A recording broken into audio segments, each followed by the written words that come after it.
Welcome, Cancer. This is the Cancer reading. If you found this for 2026, the annual tarot reading, if I can get my words out today, welcome to Inner Knowing Messages. So if you found this reading, trust that you were guided here for a reason. This is a timeless, intuitive and channeled tarot reading, offering emotional insight, spiritual guidance and key themes surrounding Cancer energy for the year ahead. Cross watchers, you're also welcome to be here. Welcome all. Please give a like and subscribe to this channel. Please help push this out in the algorithm. Okay, so what I'm doing is I'm drawing out cards here for the 12 months of 2026. Each card represents a month in the year of 2026, which we'll go through together, and then I'll finish off the reading with a crystal angel card.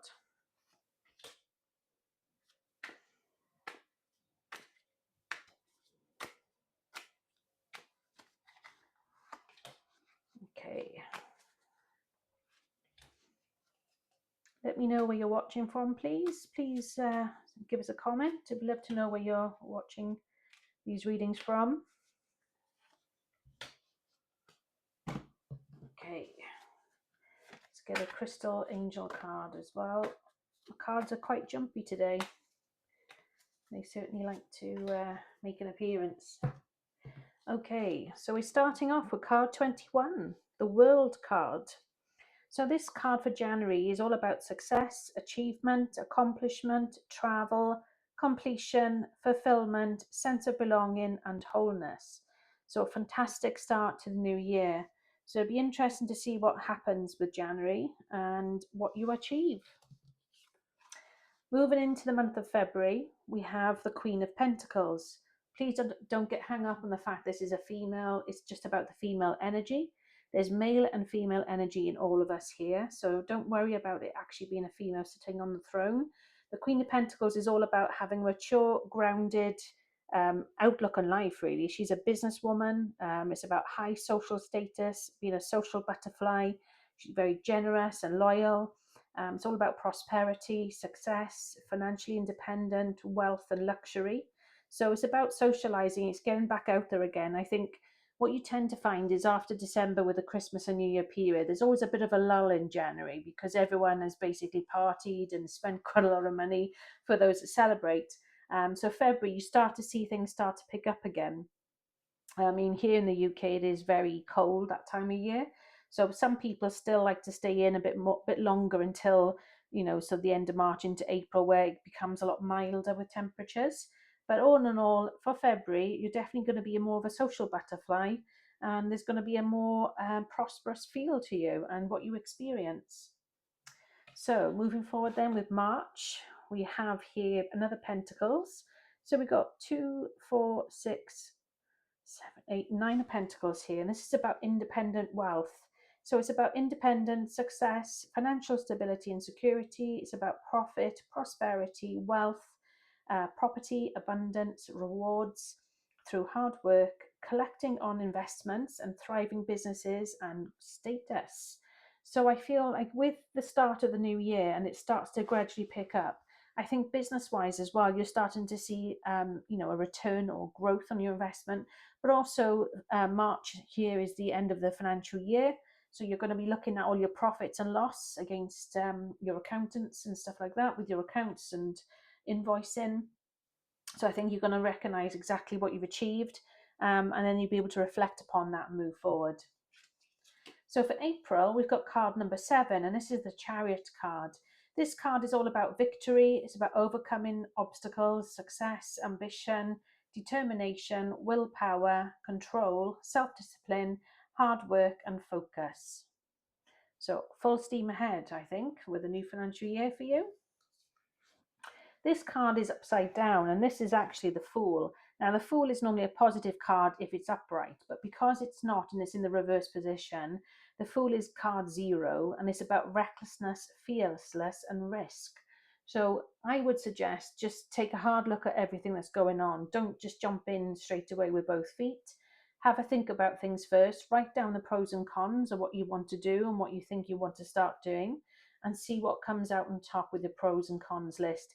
On the pro side, write down everything that's positive and that will benefit you. On the con side, things that are not going to benefit you, may cost you money, and the effect of that on a negative element, and see where that takes you. So for June, we have the Two of Swords. Now, this is about decision. Now, I really feel this follows on from the card in May. So this is about once you've reflected on what was the Fool card with your pros and cons, you're now at a situation where you've got a direction to go in, and it's one of two. So this is the decision card, the Two of Swords. So the Two of Swords is a stalemate card. It's about truce, sitting on the fence. It's being at a crossroads. It's about difficult decision, painful choices, stressful decisions, opposition, facing your fears, being torn between two relationships, divided loyalty. So a very big decision that you've got to make here when it comes to June. In July, we've got card number 10, the Wheel of Fortune. So this is all about good luck, destiny, change, karma, soulmates, decisive moments, cycles of life, fate, fortune, upheaval, and chance. So I think by having a steady, I say serious, but you've had a lot of thinking to do over May and June. And I think with the decision you make, whatever direction you choose is going to turn in your favor for the right decision. So for August, we've got card number 3, and it's the Empress. Again, don't get hung up on the energy here. As in it's a female. Just think about the overall meaning of the card, of the energy. So the Empress is about pregnancy, fertility, motherhood, sensuality, nurturing, creativity, beauty, femininity, nature, harmony, and art. So if you're not wanting to become pregnant, please be very careful, because this is going to be a very fertile time for you. Alternatively, it can be about the fertility and about the starting, or about the start of something new, like a new venture, a business, a job. It could mean that also, but just please be careful when it comes to August. September. Moving on. So this is a Cups card, and so what we've got here is we've got 1, 2, 3, 4, 5, 6, 7, 8 of Cups. So the Eight of Cups is about abandonment, it's about adjoining plans, it's about walking away, letting go, traveling, escapism, reaching a limit, self-analysis, self-discovery, introspection, looking deeper within, withdrawal and disappointment. I think more than anything, it's about self-reflecting from the beginning of the year when things were a bit rocky, and things were a bit up and down and not sure, and then when it came to June time, when you had this decision to make, I think it's a lot reflected upon that. And I think also because you want things to progress in a positive light, and you're taking your life seriously now, and your business and your job and your monetary side of things, I think you're just walking away from things that don't serve you anymore. You don't want to be around negative people. You want to be around the right people that are going to help you grow and stretch you in the right direction. October. Okay, with October, we've got the Four of Swords, and it's about resting. It's about your fear, your anxiety, the stress of feeling overwhelmed, the mental overload, needing solitude, relaxation, rest, peace and quiet, sanctuary, meditation, regrouping, and recuperation. So I think from this now, this is basically saying to you, okay, so you've made a decision now, you're walking away from things that do not serve you anymore. It's now about just reflecting and then preparing yourself for the Christmas time of year that's soon to be upon you. And then it's basically looking at what else is going to be out there for you, and stepping away from anything that creates or causes you anxiety and stress. And also, don't get too stressed over the Christmas period that's ahead, okay? Just take your time.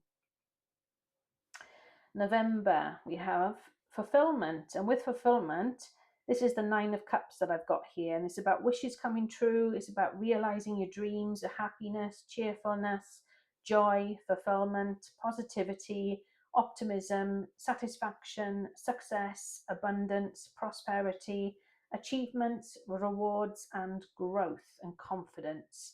So I think from whatever you've planted the seeds on, and you've taken that new pathway, it's now about all full steam ahead. It's just basically being positive, having an open mindset, and a positive one of that, and keeping in your lane.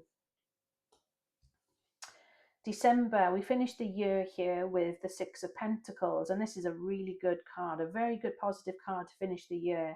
This is about things coming to fruition. It's about your hard work paying off. It's about, having a harvest from all the hard work. It's a reward, it's your profits and results and your payouts. It's about things that you've manifested, of ideas and goals. It's inheritance, cultivation, growing, gestation, and nurturing. So well done for sticking to your guns, for being focused and being determined to grow something or to be in something that's going to fulfill you, not just financially, but with the people and being around like-mindedness. I think that's really, really important, and is what helped you to continue and stay with that resilient side of you, that strength that you've had within. So the final card that we're going to finish off now with the Crystal Angels card is about the titanium rainbow quartz. And this is multifaceted, it says. There are many layers and dimensions to the situation or person you're asking about. So that's interesting. There are many layers and dimensions to the situation or person you're asking about. Multifaceted to me is like multi-skilling. That's how I look at it. And it also means that there are different, like I say, variations, there are different dimensions, there's different journeys, different routes into something.